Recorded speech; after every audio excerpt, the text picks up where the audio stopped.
नीति शास्त्र में खबरों की शुरुआत करते हैं, लेकिन एक अच्छी खबर और खास करके छत्तीसगढ़ के पुलिसकर्मियों के लिए अच्छी खबर है। पुलिस कर्मचारियों को अब साप्ताहिक अवकाश मिलेगा। गृह मंत्री विजय शर्मा के निर्देश के बाद आदेश जारी किया गया है। डीजीपी अशोक जुनेजा ने यह आदेश को जारी किया। आरक्षक और निरीक्षकों को अब साप्ताहिक अवकाश मिलेगा। आपको बता दें कि अब तक पुलिसकर्मियों को साप्ताहिक अवकाश नहीं मिलता था, लेकिन अब छत्तीसगढ़ के पुलिसकर्मियों को साप्ताहिक अवकाश भी दिया जाएगा, जिससे कि एक हफ्ते में कम से कम उन्हें एक छुट्टी तो मिल पाएगी। तो ये पुलिसकर्मियों के लिए महत्वपूर्ण खबर है, अच्छी खबर है। गृह मंत्री विजय शर्मा के निर्देश के बाद इस आदेश को डीजीपी अशोक जुनेजा ने जारी किया है। तो अब इस खबर के बाद, इस आदेश के बाद पुलिसकर्मियों में खुशी की लहर है।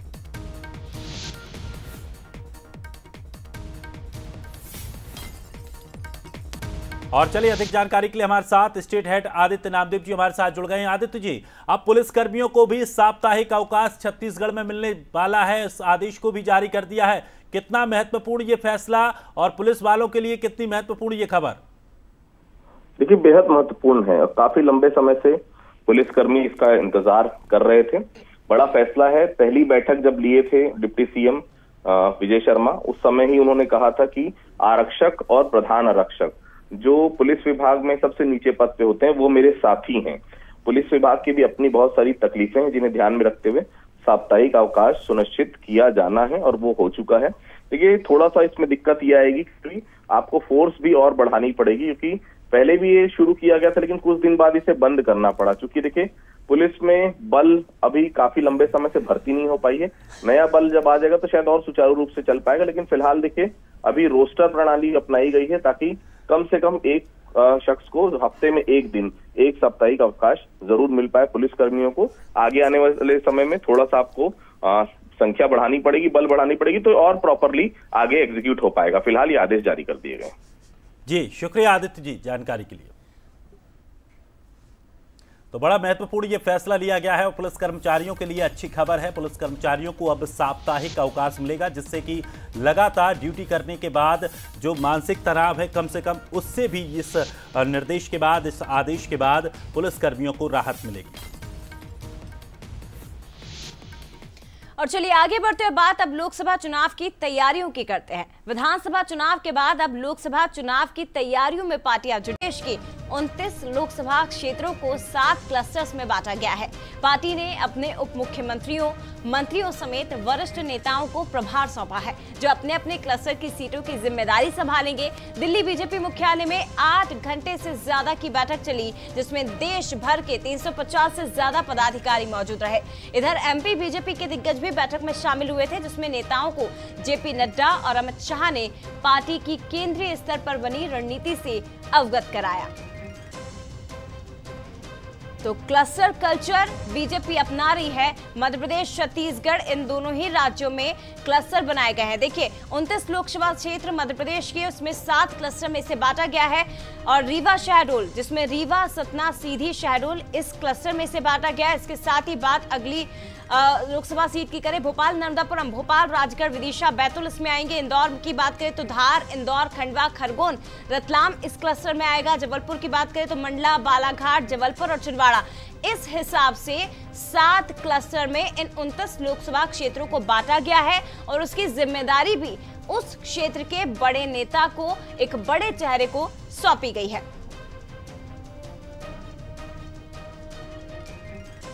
तो देखिए, तैयारियां लोकसभा की शुरू हो चुकी है। छत्तीसगढ़ की अगर बात करें तो यहां पर 11 सीटों को 3 क्लस्टर में बांटा गया और मध्य प्रदेश में 29 लोकसभा क्षेत्र आते हैं, तो 7 क्लस्टर में इन क्षेत्रों को बांटा गया है।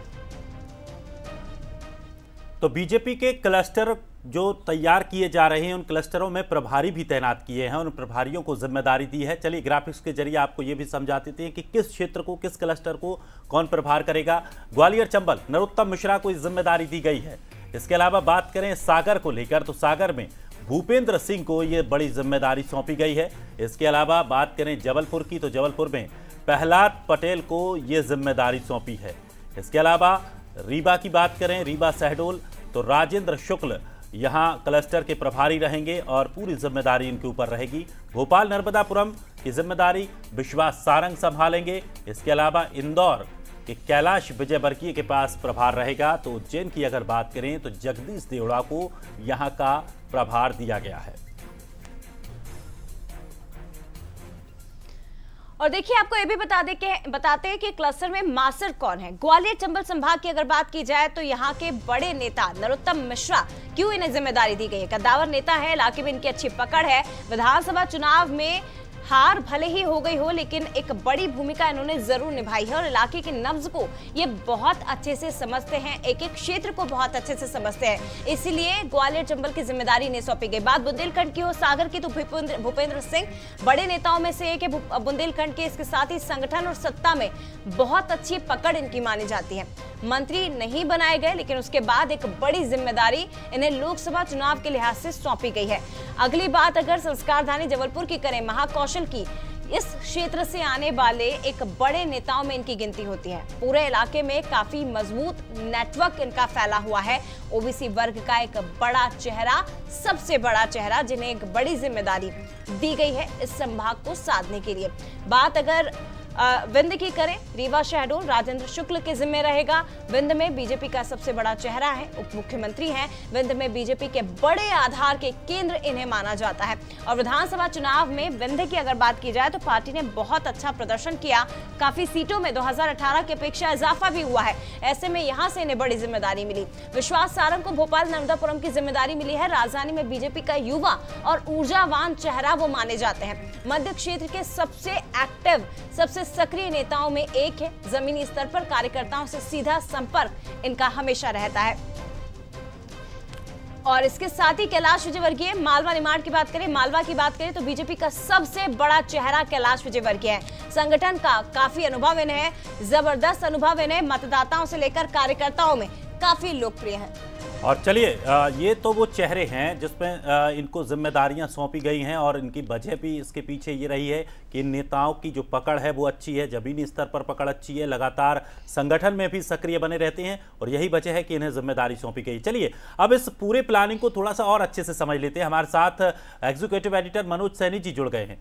मनोज जी, जिस तरह से क्लस्टरों में अब लोकसभा सीटों को बांट दिया गया है, तमाम बड़े चेहरों को जिम्मेदारियां दे दी गई हैं, किस तरह से इन जिम्मेदारियों को देखा जा रहा है? खास करके देखा जाए कि विधानसभा चुनाव के बाद कुछ नेता ऐसे रहे थे जिनको ये माना जा रहा था कि अच्छी इनको अगर मंत्रालय की बात करें या मंत्री पद की बात करें दिया जा सकता है, जैसे भूपेंद्र सिंह, बड़े दिग्गज नेता, सीनियर नेता, पूर्व मंत्री, उनको अब यहां पर जिम्मेदारियां दी गई हैं। तो किस तरह से इसे देखा जा रहा है? क्या नेताओं की जो मानसिक स्थिति है उसको और मजबूत करने का यहां पर प्रयास है और किस तरह से इस पूरे सेटअप को देखा जाए?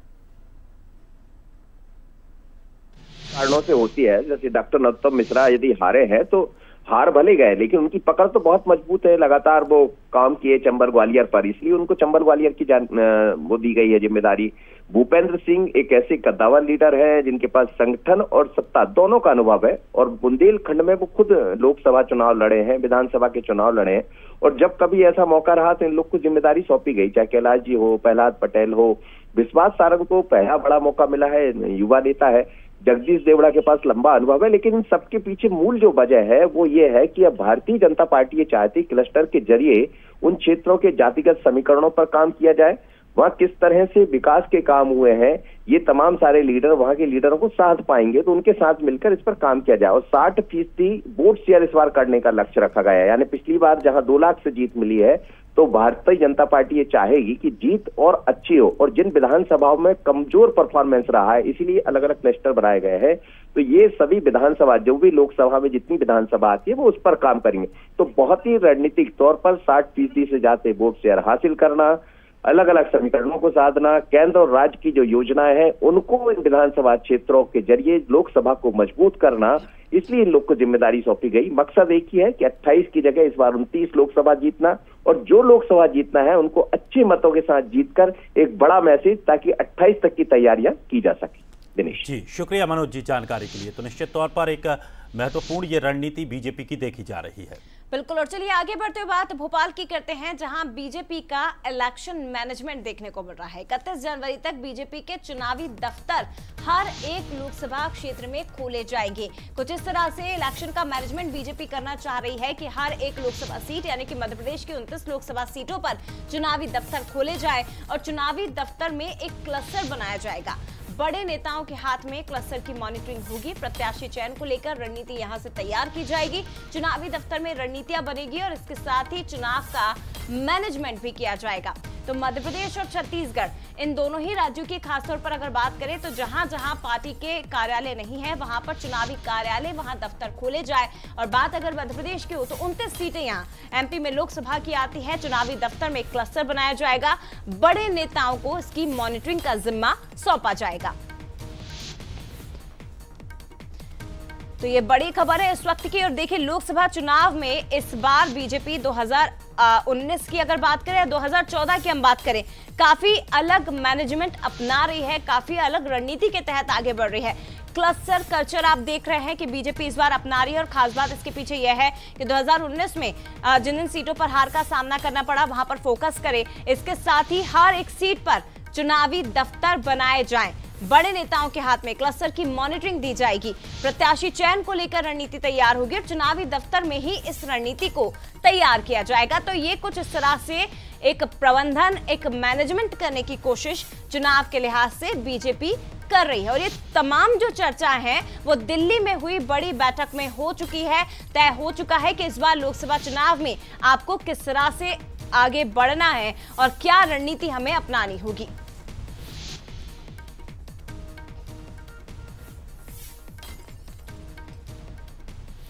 और इधर मध्य प्रदेश में आज कैबिनेट की बैठक हुई और इस कैबिनेट में अहम फैसले लिए गए। तो मोहन